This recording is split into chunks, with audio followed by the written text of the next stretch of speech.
A história de desenvolvimento do trabalho é um fenômeno humano e, quando mencionamos hoje, o fazemos do ponto de vista de sua condição histórica atual. Para não termos de recuar na história até seus primórdios, vamos partir para efeito de nossa análise do trabalho como está organizado no sistema capitalista. O sistema capitalista revolucionou as relações de trabalho, quando comparado aos modos de produção anteriores, porque transformou o próprio trabalho em mercadoria.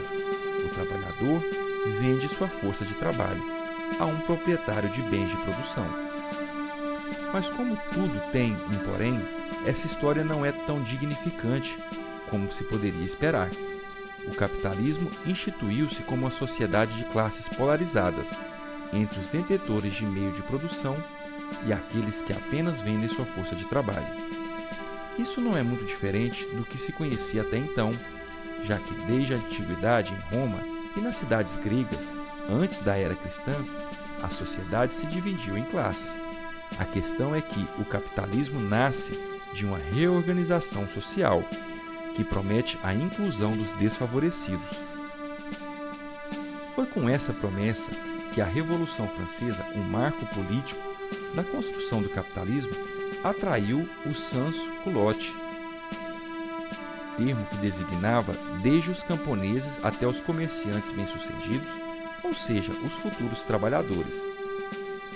Lembre-se de que as palavras de ordem da Revolução que gerou o capitalismo eram liberdade, igualdade e fraternidade. Aqui temos uma primeira contradição que afetará a forma como o trabalho será entendido doravante.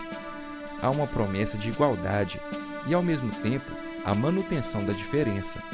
A forma de ocultar essa contradição foi garantir que a venda de trabalho seria feita por um preço justo. Entretanto, a maneira complexa como o mercado capitalista se desenvolveu impedia o cálculo do valor real da força de trabalho aplicada na produção. Isso gerava o lucro dos donos do meio de produção, que, por serem proprietários do capital empregado, ficaram conhecidos como capitalistas. Esse lucro, que ocultava a diferença entre o valor pago ao trabalhador, o salário, e o valor da mercadoria, era conhecido como mais-valia. Esse processo vai se tornando complexo até o advento da produção em série, ou linha de produção.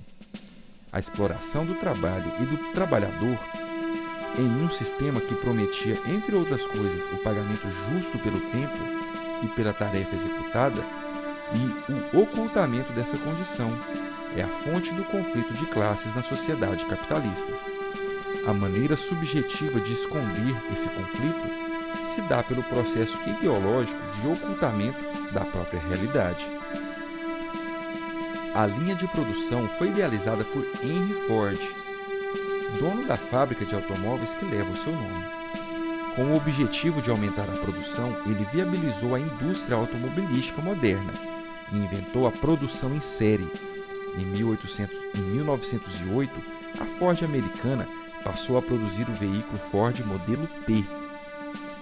O sistema foi rapidamente seguido por outras indústrias e, num prazo muito rápido, transformou-se no que ficou conhecido como modelo fordista de produção. Uma rápida mudança que exigia trabalhadores treinados para tarefas definidas e repetidas. É muito bem ilustrado no filme de Charlie Chaplin, Tempos Modernos, que retratava a época do ponto de vista dos funcionários. Tal mudança, que colocava grande número de funcionários que deviam trabalhar de forma concatenada, a série de produção, exigia treinamento e organização. De certa forma, antecipando o que estaria por vir, o engenheiro americano Frederick Taylor criou e organizou os princípios da administração moderna: princípio do planejamento, princípio da preparação dos trabalhadores, princípio do controle, princípio da execução. A teoria de Taylor levava em consideração os objetivos produtivos e o ser humano era concebido como uma peça da engrenagem industrial.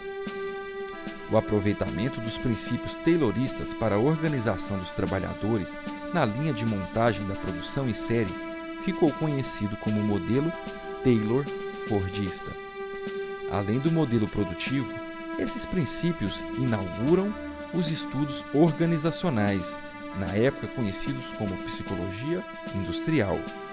Em 1913, Hugo Mustenberg publicou o livro Psychology and Industrial Efficiency e pode ser considerado o fundador da psicologia industrial. Ele era fortemente influenciado pela visão taylorista e foi seguido imediatamente por outros interessados nas formas de organização e de controle dos trabalhadores dentro da fábrica, como modo de garantir maior produtividade. Somente a partir da década de 1930, com Mayo e a sua teoria das relações humanas, é que a visão do trabalho e dos trabalhadores passou a ser mais humanizada. Essa teoria foi criada a partir do experimento realizado em uma das fábricas da Western Electric Company, fabricante de componentes para empresas telefônicas, que ocorreu em 1927 e 1932. O trabalhador passava a ser visto como recurso humano e não mais como engrenagem produtiva. Não era o bastante, mas representou um avanço. Contribuíram para essa mudança os estudos sobre os pequenos grupos e sobre as lideranças realizadas pelo psicólogo alemão Kurt Lewin. Lewin, que era oriundo do grupo da Gestalt, importante escola alemã da psicologia do início do século XX, foi um importante teórico e pesquisador em várias universidades americanas. Deixou um legado fundamental para a construção da psicologia social, de orientação cognitivista, e influenciou outros psicólogos sociais, entre eles muitos brasileiros.